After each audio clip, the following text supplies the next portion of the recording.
Today, I want to show you how to transform this image into this. So if you're ready to learn how to create a neon glowing shape, add some rain and smoke and more, let's do it.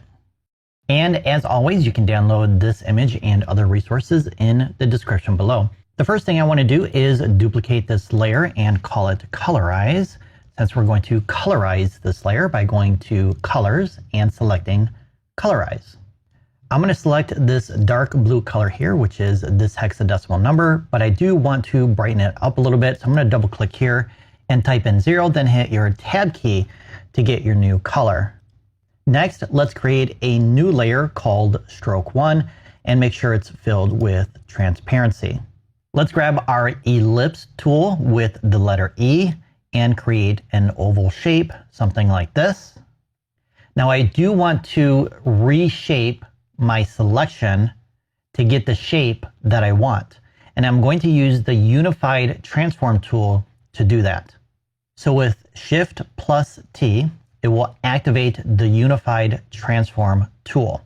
Now make sure in your tool options you have under Transform here, this option, Selection. Make sure that's activated. And if it didn't automatically apply the Unified Transform tool like it did here, just click anywhere on the inside of the selection to activate the Unified Transform tool. Then to reshape the selection, grab a corner and reshape it based on your creative vision. You can also grab a side and make it larger or smaller based on your personal preference. Once you're happy with your new shape, hit Enter or Return. Now, before we fill this in with a color, I want to save this selection as a path in case I need to come back to it at a later point and create a new shape from the same selection. I can do that when I save it to a path. So we're going to go up to Select and click on the path. Now in your Paths panel here, you will then see your path, which you can then convert to a selection or a stroke based on what you need it for. If you're not seeing the Paths panel, go up to Windows, Dockable Dialogues, and select Paths from here. All right, now that my selection is saved, let's go to Edit and select Stroke Selection. So the line width is going to be 25. Make sure this option here is turned on, anti-aliasing, which is going to smooth out the stroke so it's not pixelated. It's not going to be perfect, but that's okay because we're going to fix that in just a second. Now, as far as the color, let's come over here to our foreground color swatch, and I'm going to use this bright red color right here. Now click Stroke to add, well, your stroke like so. Let's go ahead and deselect with Command or Control, Shift plus A. Let's go ahead and duplicate this layer and let's call it Stroke 2. And let's grab and move it below Stroke 1. So we're going to add our glowing effect now. We're going to go up to Filters, Blur, Gaussian Blur, and let's double click here and type in 75, hit your tab key, and then click OK. We're going to blur Stroke 1 as well. I just want to soften up the edges a little bit. So let's go back to Filters, Blur, Gaussian Blur, and this time I'm just going to do 2.5 just to soften up those edges a little bit. We do need to add a highlight now, so let's go ahead and create a new layer. I'm going to call it Stroke Highlight.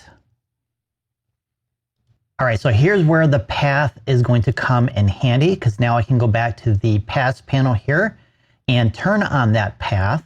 Then with my Paths tool selected, I can click on the outline, which is kind of hard to see, but it's there. Once you click on it, you'll see all these little circles here. So that lets you know that the path has been activated. And then in the tool options, you want to come down here and select Stroke Path. This time I want the width to be 7 pixels.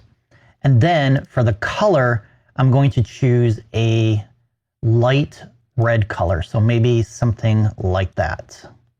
Click Stroke, turn off your path, grab your Move tool with the letter M to deactivate the selection, or the path I should say, and then you'll notice a little highlight line going around on the inside.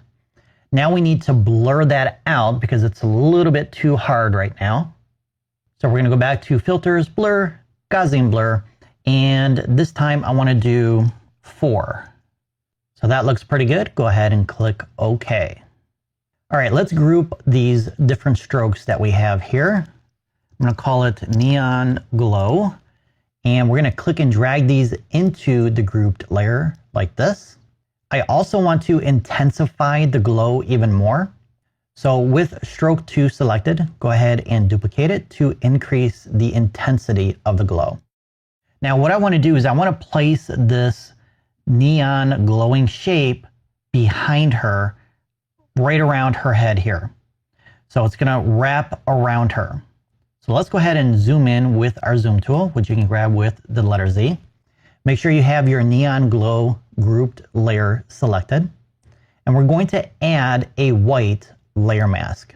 Now make sure in your foreground color here, you have black selected because black removes and white adds. With your paintbrush tool selected, I need to change my brush here to a soft edged brush. And then I can go ahead and paint with black to remove it where it shouldn't be.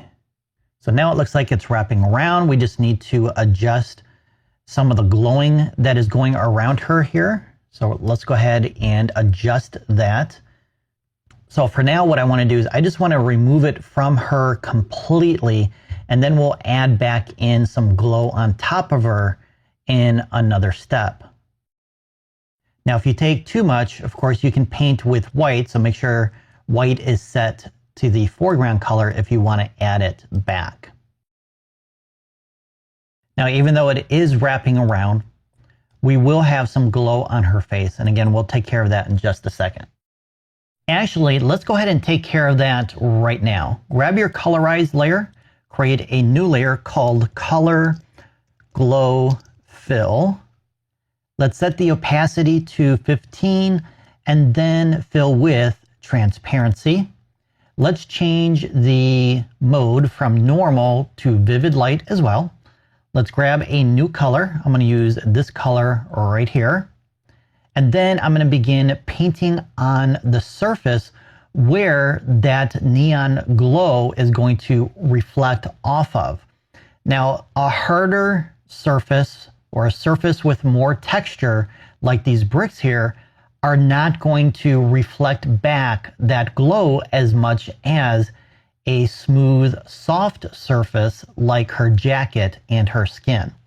So I'm going to go ahead and begin painting on like so. I also have my opacity brush down to around 20 to 25 so I can slowly build up the glowing effect on the surfaces on and around her. So I'm going to paint on her as well because it should be glowing on her skin and her clothing as well. So that's looking pretty good. You can always increase or decrease the opacity based on how much of that glow you want to be reflected off the surfaces. I'm just going to leave it right around 15 for now. We may need to adjust that later on after we do some more adjustments here. All right, now I want to increase the glow even more. So let's grab one of our stroke layers inside of here. I'm going to grab stroke 2. I'm going to duplicate it and click and drag it out so it's above the others. And then we get that glowing effect on her face a little bit more right here, which is what I want. And of course, you can always duplicate these layers as many times as you want based on how much glow you want for your image. That's a little bit too intense, so I'm going to go ahead and drop the opacity down to around 50. All right, let's grab our Color Glow Fill layer here and create a new layer called Smoke. Let's change the opacity back to 100 and click OK. We're going to grab a smoke brush. You can use any smoke brush that you have now, or you can download some new ones. If you need new brushes, check out the link in the description below. So I'm just going to grab one of these brushes here randomly. Anything will work. I just want to make sure that the color is not pink. I do want to go off red just a little bit like so. And then in the tool options, I'm going to make some additional adjustments as well. Let's scroll down here to the bottom and we're going to click right here and select Dynamics Random and make sure you have Apply Jitter turned on. I'm going to have mine set right around 0.6, and this is going to randomly place your smoke at different distances, and it's going to scatter across the canvas. And then Dynamics Random is going to randomly increase or decrease the size of the brush as well as rotate the brush. So now when I hover over my canvas, you will then see what I'm talking about. So every time I move my mouse, it's resizing and rotating that brush. Now I think I need to increase my opacity as well. So I'm gonna go ahead and increase that. And then I'm just going to begin applying my smoke to the canvas. So it's readjusting the size and rotating it as I move around the canvas. So you can do as much or as little as you like. It's entirely up to you. So that's a little bit too intense. So let's lower the opacity a little bit as well as change the blending mode to soft light. Now that's still a little bit too intense. So I'm going to drop the opacity down. I don't want it to be as bright or dominant as it is right now. I just want it to be kind of subtle a little bit. So something like that. All right, now it's time to make it rain. I'm going to go ahead and grab my move tool here so I can get rid of that. And let's grab our second file here, which is this set of stars. And this file may look familiar to you if you did one of my other tutorials where we did a different type of glowing effect with magical stars. If you didn't get to that tutorial yet, you can find the link there in the top right of this video. So I'm going to click and drag my file over my document, and once I release, it will be added as a new layer. We're going to go to our modes here and select screen.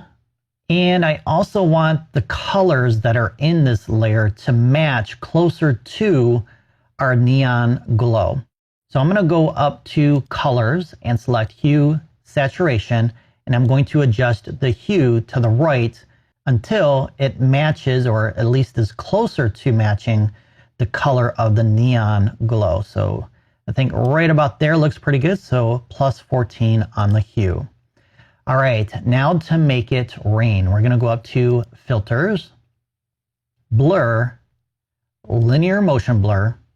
Let's set the angle to, you can actually do any angle you want. I'm going to do 90, so it's coming straight down.